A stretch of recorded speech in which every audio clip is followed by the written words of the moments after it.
So this is That's a my treehouse. I had a treehouse growing up. This is a treehouse. Yeah. Yeah. This is too. So we did tree houses too as a kid, right? And so when I saw literally Treehouse Masters done, I'm like, man, I got to get them out to come do this Is great that how treehouse. it started? You saw the show? Was a fan of the show, right? Oh, wow. And so literally we came out and Pete came out here for like 6 hours and we showed him all the yard. He saw the tree. He said, man, I know this tree will be the perfect place to put in a big tree house. And so the producer's like, okay, great, but guys, this is the last show of the year. We only have 3 weeks to build it. We need to be really simple. And Pete was like, yeah.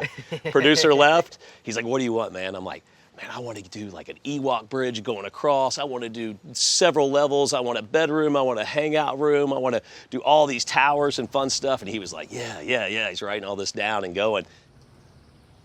When we bought the house and the land, we saw this old structure here. This was actually done by an LSU professor. He was engineering, and he took old core samples from concrete parking lots, old parking lots broken up, old cypress trees that he built the side with, and then he literally put asbestos roofing on top of it, put a fireplace, and Pete loved it. He loved it. He loves history, right? So he said, I'm gonna do the pods for the treehouse in this same to respect the original builder of the area. So we can hang out here, have a fire, or go upstairs and watch the ball game. Would you like to see? Yeah, oh, absolutely. Come on, let me show you. Yeah.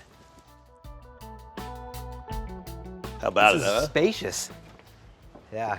Classic room in here, huh? Yeah. Wow. This is a tree home. Tree home. Yeah, it really is. You know, man. being kids, you know, it was like having your own tree house. And so literally I wanted that same feeling right outside the backyard. But I wanted it to be Louisiana and, you know, encapsulate what we're special for. And so here we know we have great like cypress woods. So Pete went and got all this old cypress and remilled it to make this pattern on it and did it. He got this pine wood here from an old sewing factory. So it was old pine from like the old sewing. They put oil in and went on the floors, and he did that. He pulled this from Hurricane Katrina, salvaged from old houses, so repurposing woods and things like that. He was so into it. And it's like, well, you have to be hanging out, maybe drinking beers, watching the game with your friends. He's like, we got to put in a bathroom. I was like, you can do that? Yeah, it's a fully functioning bathroom in here. So that is fascinating. Look, man, it's like when you do so much work, and work comes down to, and business comes down to fundamentals and all these things, it's like it's fun to have things that are magical in the world. Like do a treehouse. Let it inspire you. I can come out here, I can think, clear my head. Makes me better at raising canes. When I opened my eyes and looked up, fireworks went off, the angels were singing, man. I'm like, Pete nailed this Louisiana look. Did they pay for it? You had to pay for it. Oh, you got to pay for it. You still had to pay for it? You So gotta pay for it. how much did you put into a tree? What's a tree home cost? I think back then this was years ago, right? In the inflationary period, it was probably like $350,000 or $400,000. Here's the fun part. And this is 12 years ago or so? Yeah, at least, right? And so the fun part about it is with canes, right? Then you get this marketing exposure, right? And he's like, the producer's like, hey, they won't be really tying to canes, but Pete loved canes. So he's eating canes on site, he's drinking, he goes to the original location. So people see it. They still run in reruns around the world. So people see it, they see the canes. So actually it turned out to be a great marketing return. Got some of your money back. Yeah. No, I would say we made a return on that original money. Okay. Yeah, it's all the things I do, with celebrities and different things, these investments that we make into things that literally the marketing return on is great. I'll do Super Bowl suites. I'll do like 3 Super Bowl suites or F1 suites, and I'll invite these famous celebrities, friends of mine, to come out and enjoy. We have it all set up for them. I don't pay for people to come, but they come, and then just, hey, if you don't mind, do a social media post about this would be great. And my marketing return has been about 4 times on that investment. Multi-million-dollar investment for these events, but the marketing return's 4x. Wow. And so have you had any celebrities in the treehouse? Absolutely. From Shaq, and Shaq did his own treehouse with Pete, to Joe Burrow, to Post, all these guys. When they come in town, we got to come hang out at the treehouse. Snoop Dogg in here. Maybe we smoked a little bit in here. I don't know, before his show, Yeah. It's fun, go to houses. You can go to someone's houses. You want to see their home, but like there ain't a lot of tree houses like this you can go hang out in. Yeah. Big deck out here. Yeah, and I got a swinging bridge. I want to take you across. Yeah, I saw the bridge. It's like Ewok style. Oh yeah. Let's see. at this, huh? Oh yeah. And look, you can put as many people yeah. on this thing as you want. He Yeah, look at said, that. I said, is there a number limit, weight limit? He goes, you can put as many people as it can fit in this thing. Wow. That's how many people do you think you've ever had on this? A bunch, you know. It's a little Birthday parties, things like that. That's a lot of confidence. So, you know, a young Todd Graves was running around the woods building tree houses, and you know, all these years later, you have this. So, you know, have you achieved all of your treehouse dreams? You know, I'm blown away. I'm getting to live a dream, and I'm so proud of what I've been able to accomplish, but I've been so blessed.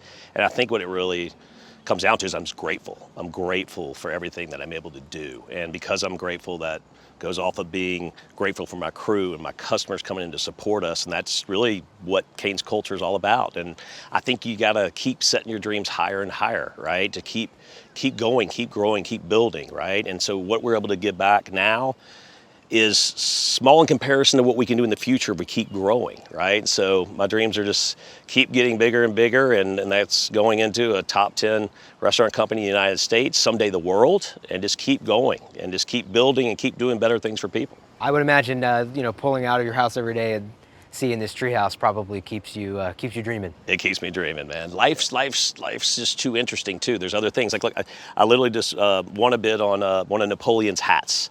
Right, and so that's something cool, but I literally got it today before we went into this interview. And why? Because that's an iconic piece. That's something like amazing that I'm gonna put in a museum that other people get to go enjoy, right? There's only like 20 or 30 of them on the planet, right? And he had like 200 or 300 of them down to that, so people get to go enjoy that. But that's interesting, right? Just a quick deal, hey, if we get it for this price, it's worth it, I can donate it. Things like that keep you inspired, right? The world's not just work or mundane. It's amazing things like a treehouse. You know, you seem like you're definitely a collector. You know, some nice art, a nice watch. What are the things you look out for? You know, Napoleon's hat, Elvis's piano. What do you collect? You know, I like things with great stories behind them, right? And so, you know, Elvis's piano. I think Elvis's story was amazing. He was a shooting star. It wasn't meant to be here long on Earth, but like his style and charisma and his unbelievable musical talent, and also using old music and a lot from this area of Louisiana, to me is an inspiration, right? And so I got Elvis's original pair of sunglasses, right? I have them right in my closet where I see them every day, right? It's like, that guy had style, the king, you know, do things like that.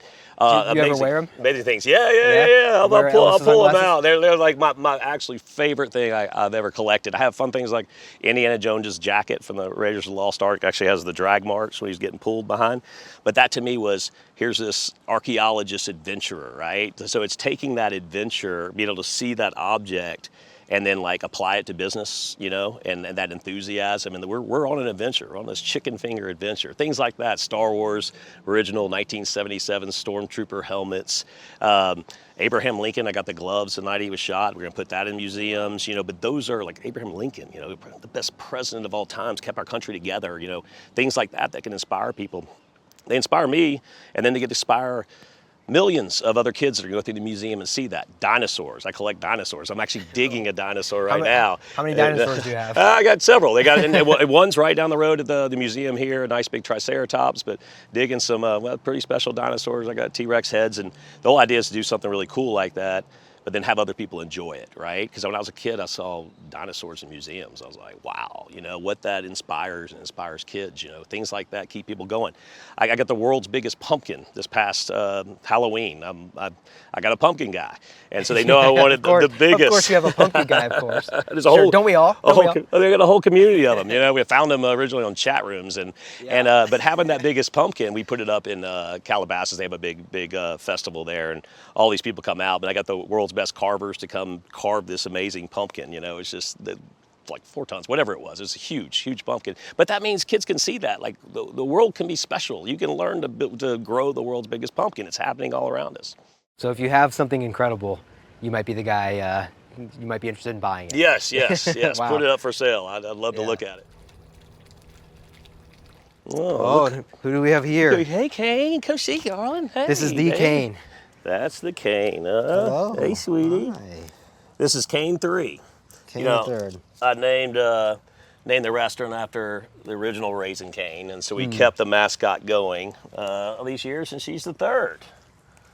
and she's a perfect commercial dog. Like Yeah. she'll sit, do commercials. We're with the Mannings tomorrow. She's gonna sit in the back seat of a car, go through the Yeah. drive-through. She's perfect. Wow, that's amazing. So Raising Cane, your dog was named Raising Cane. It's a very unusual name. What does it mean? And Yeah. We were getting a new lab, and my younger sister's gonna name it, and she wanted to name it Sugar Cane. Like sugar Sure. cane, sweet. And I was like, that's a good name. I was like, but how about Raising Cane? Like, I was doing a little Raising Cane at that point. She goes, yeah, that's a good name. And it means sort of like like a ruckus, raising a ruckus. Yeah, having fun, man. Raising Cane. And so she agreed with it, just to keep it C-A-N-E, so Raising Cane. And look, I was going to name the restaurant Sockeyes Chicken Fingers because I was fishing for sockeye salmon. I thought it'd tell the story, and luckily a friend said, man, that name sucks. It's like, well, what should I name it? And Cane was always out at the construction area where I was refurbishing the first canes, and they said, you got to name after your dog, Raising Canes. You call it Cane for short, it'd be basically Canes, and it stuck. Yeah, wow, there you go. Yeah. Do you think you'd be where you are today if you had Sockeyes chicken? Absolutely not. It might have been one location.